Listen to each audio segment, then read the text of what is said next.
Alright, I thought I'd make a YouTube video, my very first YouTube video, on my struggles with love life. And maybe give you some advice to anybody else that's struggling with their love life too. Maybe you can't find somebody, or you can't like seem to get the courage to be with somebody, or all those struggles, everything that's related to that. Unfortunately for me, my problem was that I'm not a very good looking dude, first of all. Second of all, I have a lot of issues, medical issues, that prevent me from, or not prevent, I wouldn't say prevent yet, but make those chances of me being able to be in a long-term relationship very slim. So I remember my first girlfriend when I was like, 14? We were together for a minute, but she didn't understand the mental health problems that I had, and so she decided that she couldn't do it anymore. So that's what happened, and unfortunately, that was a very painful one. And we still talk to this day. We're still friends, but it'll never be like that again, simply because of, I guess you could say, the problems. And on top of that, she's in a more functional, more longer lasting relationship. Don't get me wrong, there was definitely a lot of other problems in that relationship, but that was, I'd say, the main one was she didn't know how to deal with me. And honestly, I don't blame her, right? I wasn't exactly the best dude I could possibly be to her, right? But that was because I didn't understand what was going on at that time. Hell, that was my first girlfriend, you know? So I was like, damn, like, I don't know what to do. So after that one, I dated another girl. And this one was extremely crazy. We were only together for 2 weeks, but I'd prefer not to talk about that one. That one is like crazy. The third girl I dated after that, I ended up getting cheated on. The fourth girl after that one, she left me for the same reason that the first girl left me. And then one after that, she found somebody better looking than me. And keep in mind, most of these lasted maybe a week or two, maybe even 3 weeks. And after that one, which was the last one that I had, which is about 2 years ago, well, same reasons pretty much as all the other ones, but it's combined. Cheated on me and didn't want to be with me because of the problems that I had. So for me, I can't drive because I have brain damage, and I have a very, very rare medical condition. It's derealization, but it's basically permanent. And I haven't been told exactly what's wrong, but I haven't heard anybody who has had permanent derealization since they're 14 because of a medication that I took. I'm like this now, so I can't drive, and I need a lot of assistance in other things.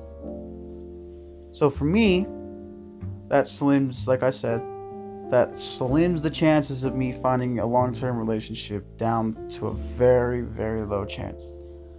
And that's not because I'm disabled or whatever. It's because I strongly feel like it is because of this generation that we live in, and the times that we live in, where it's more acceptable and it's more socially, I guess socially acceptable to cheat on somebody, and to be with somebody who has to make over $100,000 a year. Now, where I grew up, absolutely nobody made $100,000 a year, right? I knew nobody, and if they were, they're trapping, right? But like I was saying, everybody these days has to have insanely high standards. For what reason, I don't know. I have a complete and total lack of knowledge on why people have such high standards these days. Back then, look at the man with the iron lung, right? Correct me if I'm wrong, but I do believe that he does have a wife. I do believe that he does have a wife, and I've seen a lot of disabled people that have, wives that are in wheelchairs and all that. But they got with them, and this all happened back when cheating and all that was socially unacceptable. Or socially acceptable, I mean. My apologies. But I guess what I did to get through it was just take pride in myself, take pride of who I am, and take pride of the battles that I fought. Bottles? No, take pride in the battles that I have fought and that I have gone through. Because I know that I myself am a strong person, and if I've gone years without finding somebody, I'll be alright. And a lot of people say, I'm at an age where I have to focus, and it's a very critical time in my life right now. So a lot of people say, you can't give up no space on the way to the stars. And so I took that, and I thought about that, and I was like, damn, that's right. On top of that, I kind of just don't look forward to it anymore because of how common cheating is. It's like, if I get in a relationship right now and the girl says, oh, I'm not going to cheat on you. Like, I promise you that. You know how many times I've been told that? I've been told that a lot of times.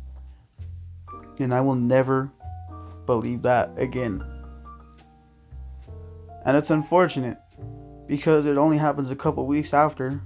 And it's usually around the 2-week mark. And I have to let them know I have a disability, because if they're like, why are you not driving?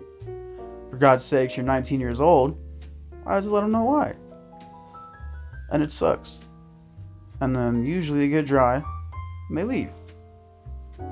Like I said, I fought a battle that a lot of people probably couldn't have made it through.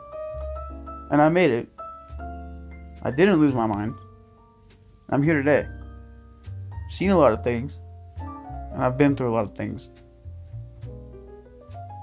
And like I said, I'll go over it again. If I was to get with somebody right now, I don't have to overthink right now, because I'm not talking to anybody. I'm not with anybody. So what am I going to overthink about? What, losing my best friend that I've had for so long? No. Losing all these people that are just close to me like that are prove to me that they're loyal? No, I'm not gonna stress about that. And even if you don't have any friends, it's all right. Just pick a lot of people will tell you pick up a hobby, but it's not everybody can just pick up a hobby, And this is gonna suck to hear, and I know it's gonna suck to hear. But if you begin to enjoy small things in life, like a beautiful sunset, and you put yourself out there, and you go outside, and you begin to enjoy nature, and enjoy everything around you, I promise you, if it's not full peace, you'll find some of it. Because it took me years to figure that out. And I did. So I went outside, and I just started hanging out. And eventually, I found my group of friends. And that's one thing. If you have a group of friends, usually 9 times out of 10, you'll be alright. And that is what I've learned. Because when I broke up with my last girl, I had one friend. And then all of a sudden now, I don't have all these friends, but I have a lot of people who I can trust. My best friend, obviously, is somebody who I know I will probably never will lose. And if I do lose that, probably you'll see a video about it, but it's a very long journey to recover such a traumatic past. And I get that. But I promise you, if you go outside, you enjoy the smaller things, and you get a job and you start getting your money up, I promise you, you'll be a lot happier. Right? I'm not saying go big. I'm not saying you have to have a lot of money, even though I was just saying you gotta earn $100,000 a year to find a girl. Because that's not true. As long as you have a stable income, you can buy whatever the hell you want. Keep yourself occupied for as long as you want. And buying your own things is nice. So I definitely suggest that. Thank you for